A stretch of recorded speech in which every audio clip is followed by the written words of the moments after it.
जितने आस्था चैनल पर कथा सुन रहे हो, जितने फेसबुक और यूट्यूब पर सुन रहे हो, बहुत सावधानी से सुनना।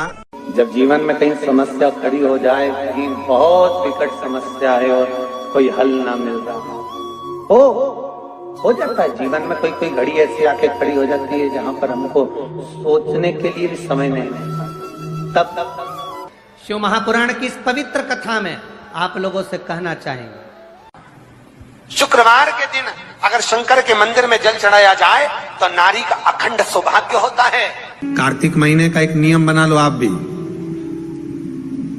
कोई सा भी एक नियम। तो ध्यान देना, साल में 2 बार या 3 बार गौ माता के दूध से निर्मित, वो भी देसी गाय के द्वारा निर्मित घी, दरवाजे के बाहर अगर तुम्हारे घर में बहुत अशांति हो रही है, क्लेश हो रहा है, घर में शांति नहीं है, तो गाय के घी की एक बिंदी भी अगर दरवाजे के बाहर मात्र अशोक सुंदरी वाली जगह पर घी को लगाकर उस हाथ की बिंदी को दरवाजे पर लगा दिया जाता है तो घर में से क्लेश समाप्त हो जाता है। कभी कभी अगर ऐसा लगे जीवन में कि दुख बहुत ज्यादा आ गया है, बहुत तकलीफ आ गई है, तो लाल चंदन को घिसकर उस लाल चंदन का लेपन भगवान शंकर पर कर फिर पानी चढ़ाओ। अघोरेश्वर महादेव का नाम लेकर आप चढ़ाना प्रारंभ करिए, बाबा आपका कार्य 3 महीने के अंदर पूर्ण कर देगा। सफलता प्रयास करो, बेलपत्री मिले, उस बेलपत्री पर लाल चंदन 3 पत्तियों पर लगाकर लाल चंदन बेलपत्री के वृक्ष के नीचे समर्पित कर उसी बेलपत्री के वृक्ष के नीचे का बेलपत्र वापिस लेकर श्री शिवाय नमस्तुभ्यं बोलकर आपकी कामना कहकर भगवान शिव पर अघोरेश्वर महादेव का नाम लेकर आप चढ़ाना प्रारंभ करिए, बाबा आपका कार्य 3 महीने के अंदर पूर्ण कर देगा। सफलता अगर कोई संकट भारी और निकट, जैसे किसी नारी का गर्भ नहीं ठहर रहा, 15 साल हो गए, 20 साल हो गए, 25 साल, जैसे इसने लिखा एक माता ने कि 18 साल की बेटी हो गई थी पर संतान में पुत्र नहीं, तो उसने भाव से कथा सुनी। जैसे आपके भीतर अगर 20 साल हो गए, 25 साल हो गए, 30 साल हो गए, संतान का सुख ही नहीं है, लाल चंदन का लेपन बाबा भोलेनाथ पर करना प्रारंभ करो, पीठिका पर लाल चंदन का लेपन करना प्रारंभ करो, लाल चंदन से बाबा का श्रृंगार करना प्रारंभ करो। एक बेलपत्री पर लाल चंदन, दोनों पत्ती नीचे वाली, जो नीचे की जो 2 पत्ती होती है इस पे लाल चंदन, और बीच वाली पत्ती पर पीला चंदन लगाकर बाबा के शिवलिंग को समर्पित करिए, बाबा से प्रार्थना करिए, रोज प्रार्थना करो। परंतु एक बात का स्मरण रहे, 25 साल हो गए, 20 साल हो गए, 30 साल हो गए, संतान नहीं, तो पहले जल से अभिषेक कराना, अभिषेक कराकर उस जल का आचमन करने के बाद हाथ को खासा करना, धोना, उसके बाद में फिर वापिस बाबा का स्नान कराओ, फिर चंदन का लेपन कराओ, फिर 1 लोटा जल चढ़ाकर बाबा का स्नान कराओ। बाबा का बड़ा सुंदर भाव से लाल चंदन से जो अभिषेक करता है, बाबा को लेपन कर फिर जल चढ़ समर्पित करता है, निश्चित है उसकी गोदी मेरा देव अधिदेव महादेव जरूर भरता है, ये निश्चितता है। हम तो बेटियों से भी कहते हैं, जिसका विवाह नहीं हो रहा हो, 25 साल, 30 साल, 27 साल, 28 साल, 32 साल, 40 साल हो गए हो, नहीं हो रहा हो बेटा बेटी का विवाह, उसे लाल चंदन का प्रयोग अशोक सुंदरी वाली जगह पर 7 बिंदी लाल चंदन की लगाकर 7 बेलपत्र 7 बिंदी पर रखिए और महाराज अपनी कामना कर भगवान से आइए, बाबा देगा, करेगा, 3-4 महीने में विवाह पक्का करेगा। ये लाल चंदन की महत्वता है शिव तत्व।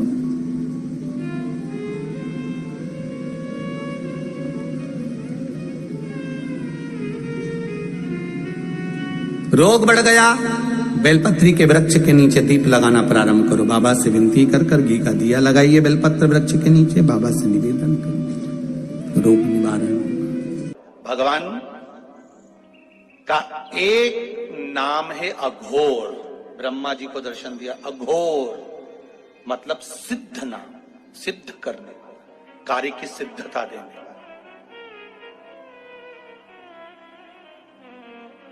और बहुत ध्यान से सुनना भाई, नवेगांव वालों, फिर कहूंगा, अगर दिल में कोई बात है और आपकी वो कामना पूरी नहीं हो रही, बहुत प्रयास कर लिया आपने, कामना सिद्ध नहीं हो रही, 1 लोटा जल, एक जल का पात्र लीजिए, उस जल के पात्र को लेकर उसमें थोड़ा सा लाल चंदन डालकर बेलपत्री के वृक्ष के नीचे और देवादिदेव महादेव को चढ़ाना प्रारंभ कर दीजिए। शिव को चढ़ाना थोड़ा सा, उसके बाद में 1 लोटा जल स्वच्छ फिर शिव जी को चढ़ाओ। शाम के समय पर दिया लगाऊंगी मैं बेलपत्री के पेड़ के नीचे, पीपल के वृक्ष के नीचे या आंवले के वृक्ष के नीचे। वहां लगाने नहीं जा सकी तो अपने दरवाजे के बाहर लगाऊंगी, तुलसी के क्यारे में लगाऊंगी। ये भी नहीं कर सकती, परिंदे पर दिया लगाऊंगी, जहां पानी का मटका हो, हंडा हो, वहां लगा दूंगी। ये भी नहीं कर सकती तो पूरे कार्तिक के महीने में दरवाजे पर मैं पानी छीटूंगी। इतना तो बना सकते हो कि अपने घर के दरवाजे पर मैं पानी छीट दूंगी, द्वार पर जल का छींटा कर दूंगी। ये भी नियम ना बने तो मैं प्रतिदिन ठाकुर जी को एक तुलसी का दल समर्पित कर दूं। श्री शिवाय नमस्तुभ्यम, सब बोलिए एक बार जमकर, श्री शिवाय नमस्तुभ्यम। प्रैक्टिकल जरूर करना, कहीं सियोर वाला महाराज झूठ तो नहीं बोल रहा। शास्त्रों की बातें हमारे जीवन में हमें सुख प्रदान करे, इसलिए इस भाव का आनंद करते हुए आज की कथा को विराम देते हैं। श्री शिवाय नमस्तुभ्यम। मेरे चैनल को सब्सक्राइब करें, बेल आइकन प्रेस करें, जिससे कि आपको लेटेस्ट वीडियो। जितने आस्था चैनल पर कथा सुन रहे हो, जितने फेसबुक और यूट्यूब पर सुन रहे हो, बहुत सावधानी से सुनना। 2 बार पशुपति व्रत कर लिए, आपने ये कर लिया, आपने प्रदोष कर लिया, आपने सोमवार कर लिया, आपने सारे अनुष्ठान कर लिए, बहुत सारे उपाय भी करे, तो शुक्रवार के दिन अगर शंकर के मंदिर में जल चढ़ाया जाए तो नारी का अखंड सौभाग्य होता है। शुक्रवार के दिन बेलपत्री के वृक्ष के नीचे बैठकर घृत का दिया लगाकर शरीर में जो रोग है उसका स्मरण कर कल करके देखना, जो बच्चा चिड़चिड़ कर रहा हो, बहुत गुस्सा कर रहा हो, बहुत गुस्सा, जो बहू चिड़चिड़ कर रही हो, जो सास चिड़चिड़ कर रही हो, भाई बंधु कुटुंब कोई चिड़चिड़ कर रहा हो, बहुत क्लेश घर में हो रहा हो, एक कटोरी में पानी लो, तुमरुका जी का नाम लो, शिव जी का नाम लेकर, तुमरुका जी का नाम लेकर थोड़ा सा पानी का आचमन करा दो। 10 मिनट 5 मिनट में एकदम चुप, लड़ी नहीं सकती, गुस्सा। लक्ष्मी सबसे ज्यादा प्रसन्न कौन से दिन होती है? जम के बोलिए जरा। शुक्रवार। तो शुक्रवार को लक्ष्मी सबसे ज्यादा प्रसन्न क्यों होती है? शिव महापुराण यहाँ तक विष्णु पुराण करती है, स्कंद पुराण वर्णन करती है, कार्तिक खंड वर्णन करता है कि तुलसी का क्यारा गोल है, चौकोर है, षडाकार का है। उसका भी प्रमाण हमारे शास्त्र में लिखा हुआ है कि अगर तुलसी का कुंड गोल है तो वो ऐश्वर्य प्राप्त करता है, तुलसी का कुंड चौकोर है तो वो वंश की वृद्धि करता है, तुलसी का कुंड अगर षडाकृति का है, 6 फलक वाला है, तो वो घर में संपदा की वृद्धि करता है। ये तुलसी के कुंड का भी प्रमाण हमारे यहाँ शास्त्र में लिखा हुआ है कि कुंडा कैसा होना चाहिए, तुलसी के कुंड की आकृति कैसी होना चाहिए। उसका प्रसन्न होने का कारण क्या था? लक्ष्मी जी के 2 भाई थे, दोनों की शादी नहीं हो रही थी, दाता और विधाता, दोनों का विवाह नहीं हो रहा। और दाता विधाता के लिए लक्ष्मी बड़ी परेशान थी, रोज नारायण से कहती थी प्रभु कुछ कृपा करिए, दाता विधाता का विवाह नहीं हो रहा, उम्र होती चली जा रही, इनका कुछ करिए प्रभु, आप नारायण हो, आप कुछ तो कर सकते हो। भगवान नारायण ने तब लक्ष्मी से कहा एक काम करो, बेलपत्री के पेड़ के नीचे बैठकर लक्ष्मी तुम अनुष्ठान करो तुम्हारे भाइयों के विवाह के लिए। इसलिए आज भी हमारे हिंदू धर्म की रीति है कि बेलपत्री के पेड़ के नीचे शाम के समय लक्ष्मी का वासा होता है। इसलिए लोग इस बेलपत्री के पेड़ के नीचे तुम्हारा रात्रि को, शाम को 6 बजे से लेकर रात्रि को 8 बजे तक तुम्हारा निवास होगा। जैसे पीपल के पेड़ में देवताओं का निवास, आपको आप लोगों ने यदि पद्म पुराण पढ़ी होगी या सुनी होगी तो उसमें स्पष्ट कहा है। पीपल के वृक्ष की गणना ध्यान देना, पीपल के वृक्ष में सुबह 4 बजे से लेकर 7 बजे तक ब्रह्मा जी का वासा होता है। पीपल के वृक्ष में सुबह 7 बजे तक ब्रह्मा जी का वासा, 7 बजे से लेकर 10:30 बजे तक पीपल के वृक्ष में भगवान विष्णु का वासा होता है। कितनी बजे तक? 10:30। 10:30 से लेकर 11:30 12 बजे तक पीपल के वृक्ष में पितरों का वासा होता है। इसलिए हमारे यहाँ पितरों को श्राद्ध पक्ष में जो भोजन कराया जाता है वो 10:30 से 12 के बीच में कराया जाता है। 12 बजे के बाद पीपल के वृक्ष में दोपहर के 1:30 बजे तक आहूतों का वासा रहता है। आहूत कौन? जो गर्भ में शांत हो गए, जो कुंवारी अवस्था में शांत हो गए, जो जन्म लेने के बाद उनका विवाह नहीं हुआ और शांत हो गए, उन आहूतों का वासा उस पीपल के वृक्ष में दोपहर में 1:30 बजे तक रहता है। उसके बाद में प्रेतों का वासा चालू होता है, इसलिए दोपहर के समय पीपल के पेड़ की परिक्रमा नहीं होती। फिर शाम को 4 बजे से 7 बजे तक पीपल के वृक्ष में शंकर जी का वासा होता है, इसलिए शाम के समय पीपल की परिक्रमा नहीं होती। 7 बजे के बाद में पीपल के वृक्ष में रात्रि को 9 बजे तक कुबेर का वासा होता है, फिर 9 बजे के बाद में प्रेतवास चालू होता है पीपल के वृक्ष में। उसी तरह बेलपत्री का जो वृक्ष है, उस बेलपत्री के वृक्ष के नीचे रात्रि को 8 बजे से लेकर 12 बजे तक बेलपत्री के पेड़ के नीचे कुबेर का निवास होता है महाराज, कुबेर का निवास। प्रयास करा करो इसी बेलपत्री के पेड़ के नीचे हम दीप लगाएं, घी का दीप। यदि संपदा की कमी हो तो, अगर भगवान ने खूब संपदा दी है तो भले मत लगाओ, कोई दिक्कत।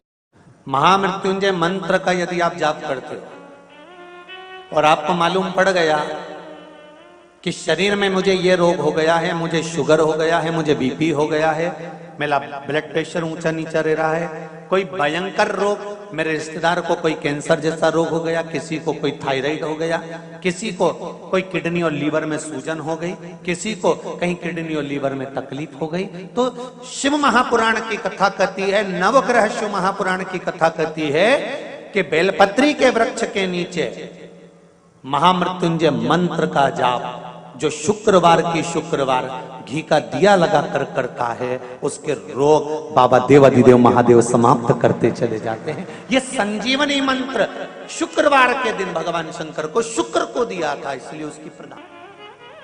शुक्रवार के दिन बेलपत्री के वृक्ष के नीचे बैठकर घृत का दिया लगाकर शरीर में जो रोग है उसका स्मरण कर कर शंकर जी से विनय कर कर, हे भोलेनाथ, आपने शुक्र देवता को संजीवनी मंत्र दिया है, तो क्या आप मेरे को वो मंत्र प्रदान नहीं करोगे?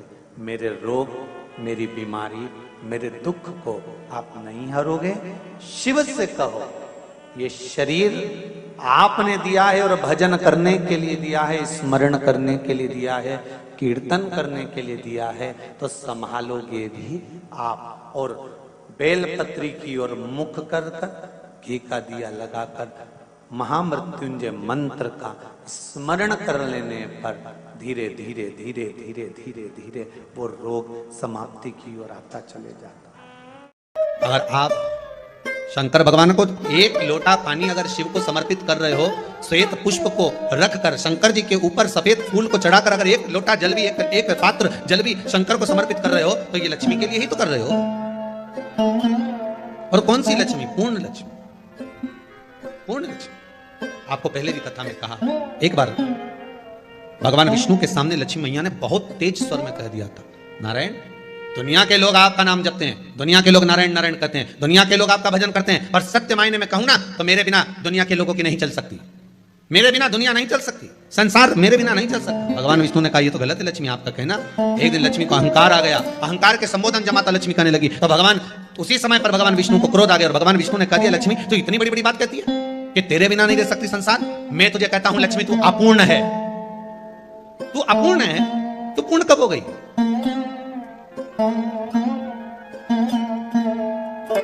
तेरी पूर्णता कहां हो गई? लक्ष्मी की आंख से आंसू बहने लगे, आज आपने मुझे अपूर्ण कहा।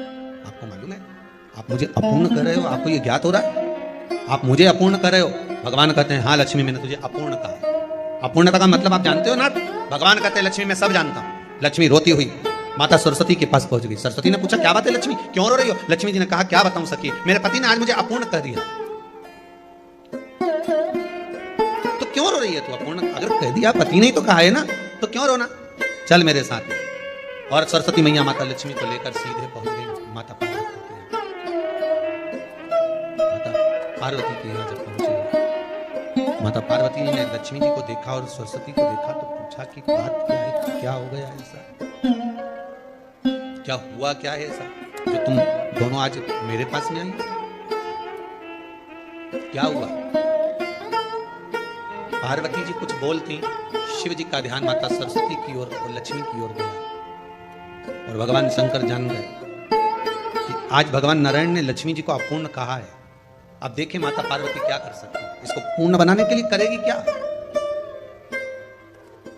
क्या हुआ? माता सरस्वती जी बोली लक्ष्मी को अपूर्ण कर दिया। अपूर्ण कर दिया? हाँ, तो क्या सोचना उसके लिए? इसको मैं अभी पूर्ण बना देती हूँ।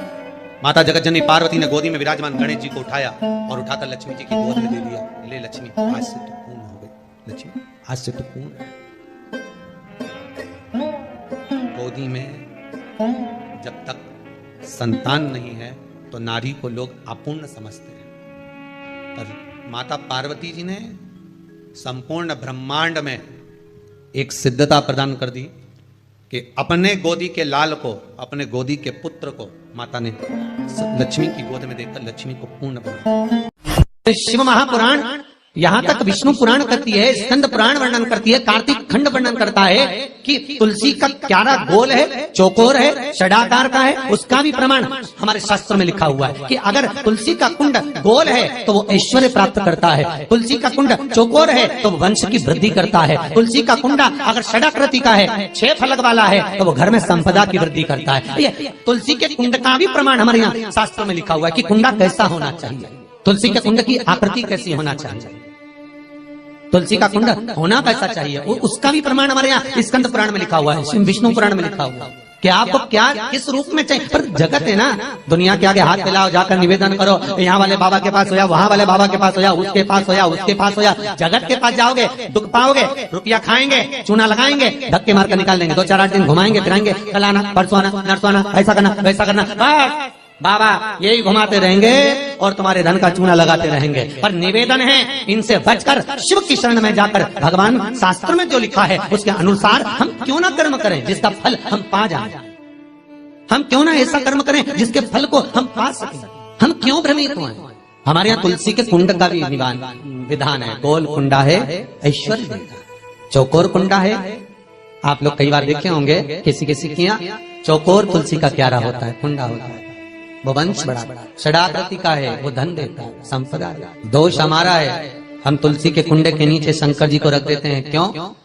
कि यहीं तुलसी जी को पानी चढ़ाएंगे, यहीं शंकर जी को चढ़ा देंगे। दोष, तुलसी के कुंड के नीचे हम सर्पदेव को रख देते हैं, नाग देवता रख देते हैं, पानी चढ़ाएंगे, पात्री रख देते हैं। नहीं, इसका दोष हम सबको, स्वयं अगर गलती करते हैं तो स्वयं को। कैसा कुंड हो, 7 तरह के कुंडों का व्याख्यान तुलसी के रूप में कहा गया है। पहला गोल, दूसरा चौकोर, तीसरा षडाकृति, चौथा त्रिवेणी, 3 कोने वाला कुंडा। शास्त्र कहता है जिसके मार्ग घर में टुकड़े हो रहे हो, घर विभाजन की ओर हो रहा हो, तो 3 कोण का कुंडा घर में रखकर पूजा करने पर परिवार एक हो जाता है। 5वां, गार्डन में बिना कुंडे का, बिना कुंड का जो तुलसी का पौधा रोपित होता है, बिना कुंड के एक बगीचा जैसा बो दिया जाता है, तुलसी तुलसी उत्पन्न हो जाती है। महाराज वहां पर संपदा तो रहती है पर चिंता बहुत रहती है, टेंशन बहुत रहती है। क्यों? घर के दरवाजे के बाहर इतनी सारी बगीचे में तुलसा कर दी, कोई निकल कर जा रहा था उसने थूक दिया, कोई निकल कर जा रहा था उसने पानी डाल दिया, कोई श्वान ने, कुत्ते ने, किसी ने, बिल्ली ने गंदगी कर दी, उसका दोष आपको लगेगा। इसलिए कुंड के अंदर तुलसा का वो धन तो देगा, जो तुमने बगीचे में तुलसा लगाई है, गार्डन तुलसा का करा, वो धन तो देगा, संपदा भी देगा, पर चिंता को बढ़ा देगा। 5 मारा। 6, तुलसी के कुंड को 3 धार पर लटका कर रखना। कई जगह पर आपने देखा होगा तुलसी का जो कुंडा होता है उसको 3 जो तार होते हैं, 3 जो चेन होती है उस पे लटकाया जाता है। महाराज विष्णु पुराण उसका भी व्याख्यान करते हैं। महाराज वहां व्यक्ति के कार्य उन्नति की सीढ़ी की ओर बढ़ जाते हैं। जैसे भोजन की थाली लग गई, भोजन तैयार हो गया, बस खाने बैठे हो और थाली खसक गई, समझ लेना कि तुलसी को अधर पर लटका कर रखा है। इसलिए कार्य तो हो रहे हैं, बनने वाले हैं, 4 दिन बाद ये काम होने वाला है, 8 दिन बाद ये काम होने वाला है, लग रहा है कि इसमें इतना फल मिलेगा, लग रहा है इस व्यापार को करेंगे तो इतना फायदा हो जाएगा, सब कुछ करा, लाखों रुपए लगा भी दिए, थाली मालूम पड़े खसक गई, अधर लटका है। 7 क्रम है तुलसी के, ये 6ठा क्रम बताया। तुलसी का 7वां क्रम, तुलसी का 7वां क्रम है। महाराज तुलसी का कुंडा